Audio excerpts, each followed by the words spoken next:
and we are now going to journey into your past. We took a walk down your present path and your path in Richmond, but let's go like way, way back. You have an interesting childhood story that sort of has formed a lot of your, grit, I'm sure. So tell us a little bit about your background. So I was born to a couple of unwed teenagers. My mother was 16. My father was 18. Wow.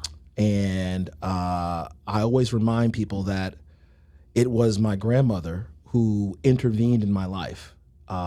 She's my superhero. She's my guardian angel to this day. And she raised me. She treated me as if I was like one of her own. In 1988, my family moved to Virginia. My uncle, who still resides to this day in Newport News, told my grandmother that she should move the boys, me and my brother, down to Virginia because there'll be more opportunity for us. We were on Long Island, and let's just say it was not a situation where he saw us being successful. And my grandmother had to go to my mother and say, hey, I'd like to take the boys. So you moved without your mom? Yes, without Virginia. just with my grandmother. Okay. I had been living with my grandmother for most of my life at that point. I'm 7 years old. My mother accepted. She said, okay, I'll do it. I'll let you guys do it. And my grandmother comes down first. My father comes down months later. He wasn't even sold on maybe he should come down there. But once he knew his kids were not going to be in New York any longer, He thought, I'll come down as well. We moved to York County.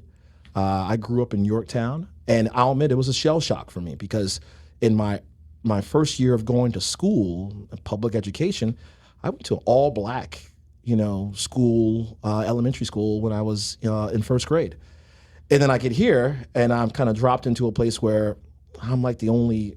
Opposite. Yes. Yeah. Yes, I'm the only one in my class. Right. And I remember at least for the first couple of months, I didn't say a word.